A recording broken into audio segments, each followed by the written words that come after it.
So, ladies and gentlemen, what will happen in a new Trump era? Trump term 2.0. The man who's in the running to be Donald Trump's new attorney general, at least acting attorney general, probably couldn't get Senate confirmed, but we'll see. Nobody really wants to go into the Senate these days. Don't have enough Purell, Lysol to enter a Senate hearing room. Good God. Mike Davis joins the show now to talk about the many, many, many legal ongoings of our nation.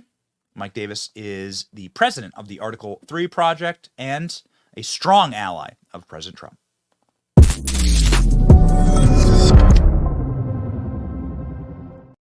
Mike, I don't want you to get Senate confirmed now for your own health and safety. Actually, I don't want you to have to sit in a Senate hearing room for 19 hours. If you were to be nominated as Attorney General, I would be fearful for your health. Well, and I would also only get one vote, Ben, as you know, from our home state Senator Chuck Grassley, and it would be a charity vote, and it would ruin his 65-year political career. So I don't think Attorney General is in the cards for me. I actually want to be Trump's viceroy of D.C., and I will clean up D.C.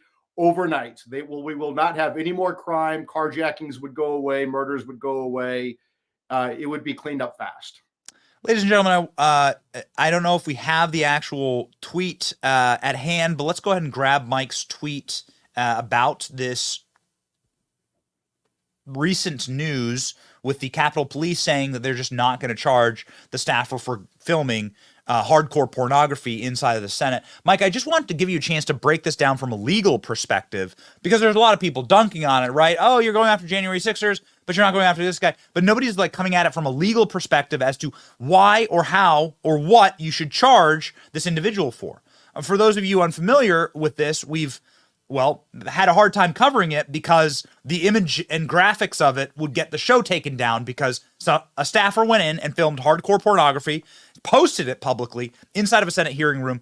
And now, at time of recording this show, the Capitol Police came out and said, we find no reason to charge this person. They're going to walk free. Meanwhile, Jacob Chansley gets locked up for 3 years in solitary confinement for praying on the Senate floor. So you can film hardcore pornography in the Senate. But if you pray on the Senate floor, then of course you go to federal prison. And so, Mike, I'd like for you to talk through what should the Capitol Police have charged this individual with? Well, this is truly outrageous, and this just shows that even the Capitol Police has now been politicized, where we have clearly two systems of justice, even inside the Capitol. Just imagine if a Republican staffer brought people in and filmed a hate rally in a Senate committee hearing. Do you think that there's any chance that the Capitol Police, working with the Senate Sergeant at Arms and working with the Biden D.C. U.S. Attorney Matthew Graves, you think there's any chance they wouldn't find crimes? There are obvious crimes here. I was a top Senate staffer. I was the chief counsel for nominations on the Senate Judiciary Committee. I ran like over 70 hearings and markups in the Senate. I don't remember seeing in the rules where you can film porn in these Senate hearings and markup rooms when the senators are not there. That is trespassing. When you're a Senate staffer, you can go into these rooms for official business. You can't take your lover into these rooms and film porn and then broadcast it on the internet. That's called trespassing. It's also called misuse of government property. It's called misuse of government funds. It's lewd acts. It's indecent exposure. And the Capitol Police put out this idiotic statement that these two guys pleaded the Fifth Amendment and they didn't speak. So therefore, apparently they didn't have enough evidence. They have the video that these two guys produced and put on the internet. Did the January 6th defendants speak? Many of them did not. No, they still rounded them up for trespassing because they had the video evidence. This is a cover-up, and they're clearly covering up because these are Democrat staffers who got caught. Yeah. So you think this is because one of these guys has a profile photo with Joe Biden, appeared in Joe Biden campaign ads, things like that? Yeah, I mean, this is clearly political. Look, Ben, if we held a rally against immigrants inside a Senate hearing room without permission, we would absolutely be charged with trespassing. And it's just ridiculous. This is so blatant. This is so obvious. That's separate from the lewd acts, the indecent exposure, the fact that they broadcast their pornography on the internet. It's a misuse of government property. It's a misuse of government funds. And the fact that Capitol Police aren't going to do a damn thing about this shows that the Capitol Police is now compromised by political leadership. Truly, truly embarrassing. Misuse of funds, you list in one of the many things that they could charge this person with. Misuse of funds, it's something, however, that may come back to haunt Big Fanny down in Georgia. We've been covering nonstop how Big Fanny is indeed going to potentially be facing some real troubling charges here and is facing disqualification from the Trump case because she's spending taxpayer dollars, which is always there's a lot of strings that come with taxpayer dollars, right? And you open yourself up to federal jurisdictions by using federal money and federal charges.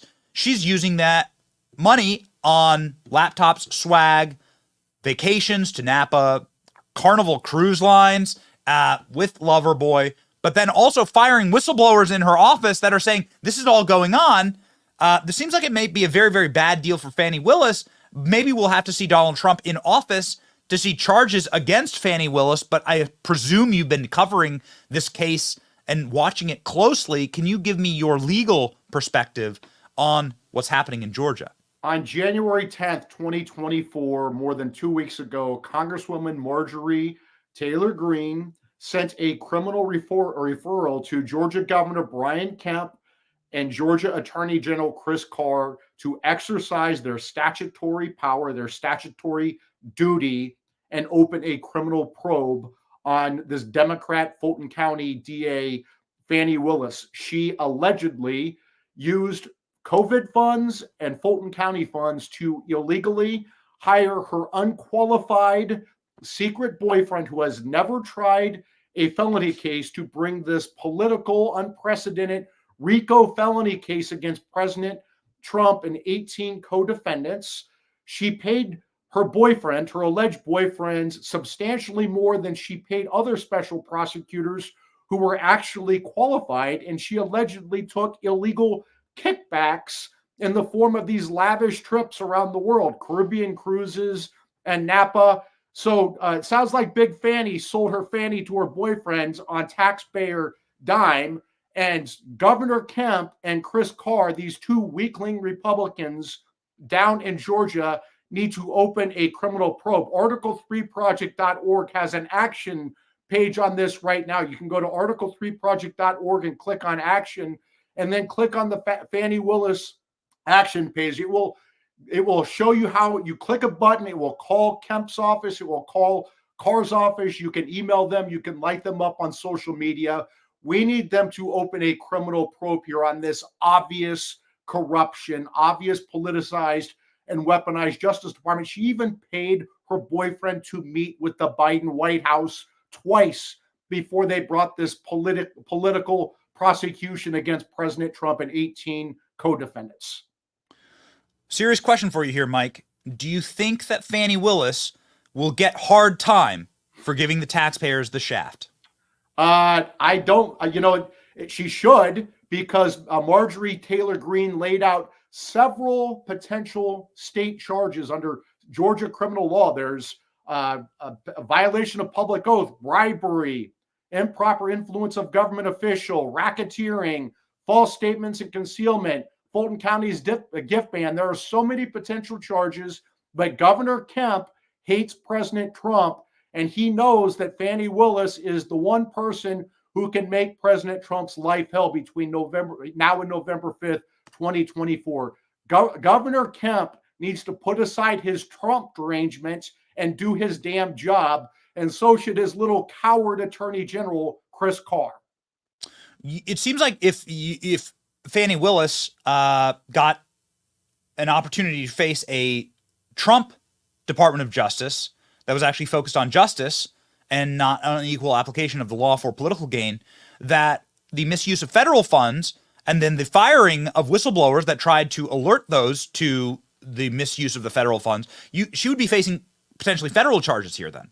Yeah, I mean, she should be facing federal charges right now. I would encourage FBI whistleblowers to go to Senator Chuck Grassley's office or assistant U.S. attorneys down in Georgia, federal prosecutors down in Georgia. If they are being blocked from pursuing Fani Willis for potential federal charges for honest services, for not providing honest services, which is a federal crime, also the misuse of COVID funds, if these federal prosecutors or federal agents are being blocked by Biden's U.S. attorney down in Atlanta, they need to contact the whistleblower hotline in Chuck Grassley's office in the United States Senate, because I work for Chuck Grassley. He will not put up with this for a second.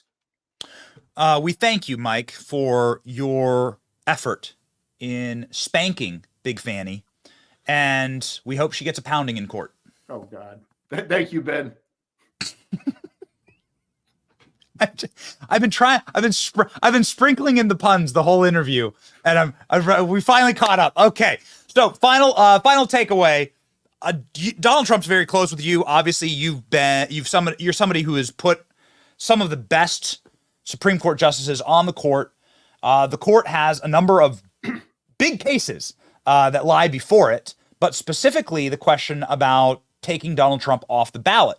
Now, nobody in America knows the thought process of Donald Trump's judicial nominees better than Mike Davis. Mike Davis, he won't brag on himself, but he is solely responsible for getting the Trump justices on the court. And so, Mike, I ask you, like, what are we going to see the court do on the questions of removal of Donald Trump from the ballot? I mean, this should be a 9-0 case. It probably won't be, because the 3 Democrat justices on the Supreme Court are they're so blinded by partisanship. This should be 9-0. This is a very easy case. If you want to disqualify an office holder under the 14th Amendment, passed after the Civil War to guarantee due process and equal protection to the freed slaves and voting rights to the freed male slaves, they added Section 3 to the 14th Amendment because you saw Confederate sympathizers who engaged in insurrection or rebellion during the Civil War were winning office and undermining the post-Civil War Reconstruction effort.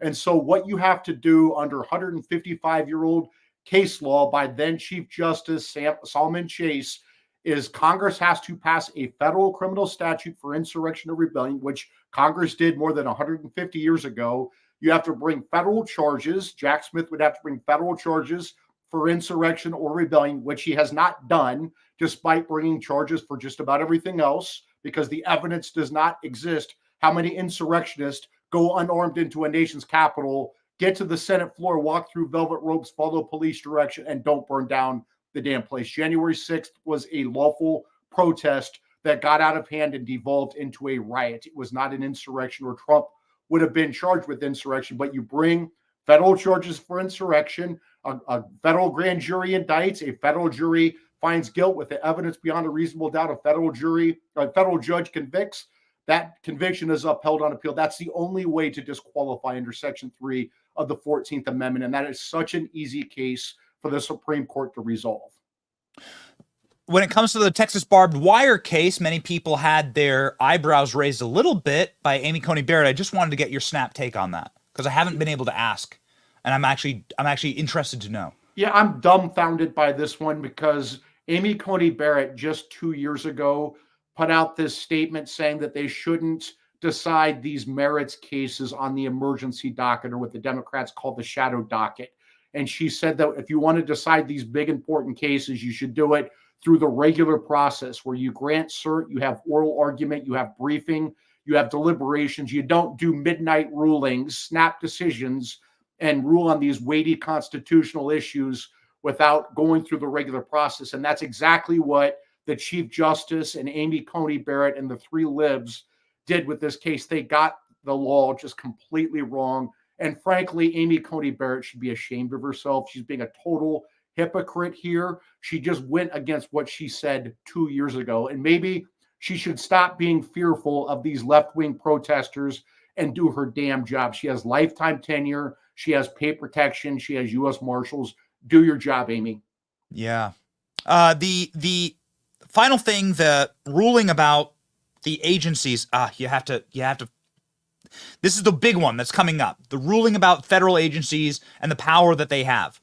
You're going to have to remind me of the name. The Chevron case. Yes. Sorry. Yeah, I'm so sorry. Again, I was thinking gas station. I was like, gas station. Chevron. this should be a 6-3 case because there's no reason the libs will go along with this. Basically, it says that our elected members of Congress write our laws, not unelected bureaucrats, the Tony Fauci's of the world and the executive branch. If you want laws written, Congress has to do it. Not Tony Fauci, and we certainly don't have to defer to their interpretations of their own laws, their own statutes, or their own regulations. And this is very important for the American people to take back control of the federal government from unelected bureaucrats. And so this is going to go down in flames. It should be 6-3. Let's hope that our weak sisters like the chief and Amy and others find their backbones for this, because this is such an easy case. Maybe the Democrat protesters can go outside of their homes for the next 2 weeks and they'll cave like they just did on this barbed wire fence in Texas. Yeah, we'll see. Looking forward to your vice chancellery of Washington D.C., Mike. It shall be glorious. Maybe I'll even go back to D.C. once you're the vice chancellor. I refuse to enter this. It will be very clean. It will be very safe. I refuse to go into the city right now, and I'll refuse to go into the Senate. Not enough Purell on earth to get me into the U.S. Senate right now. Godspeed, Mike. Thank you for educating us. Thank you, Ben.